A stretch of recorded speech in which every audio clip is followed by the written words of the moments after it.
এই ভিডিও দেখে আমি হতবাক হয়ে গেলাম। এ আবার কেমন কথা? এই ভিডিওটা পুরো দেখুন, আপনিও অবাক হবেন। চলুন দেখে নিই পুরো ভিডিওটা। শেখ মুজিবুর রহমানের মৃত্যুর পর আওয়ামী লীগের প্রধান হয়েছেন তার কন্যা শেখ হাসিনা।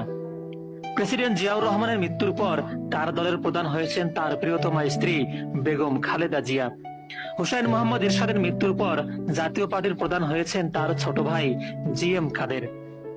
আল্লামা আজিজুল হক সাহেবের মৃত্যুর পর তার দলের প্রধান দায়িত্বশীল পদে রয়েছেন তার ছেলে আল্লামা মামুনুল হক। মুফতি ফজলুল হক সাহেবের মৃত্যুর পর তার দলের প্রধান হয়েছেন তার ছেলে রেজাউল করিম চরমোনাই। ব্যতিক্রম শুধু জামাতে ইসলামী।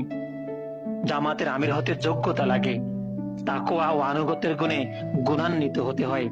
আর এই কারণেই গোলাম আজম, মতিউর রহমান নিজামী, মকবুল আহমদের মৃত্যুর পর তাদের কোনো পুত্র, স্ত্রী বা ভাই জামাতের আমির হতে পারেনি।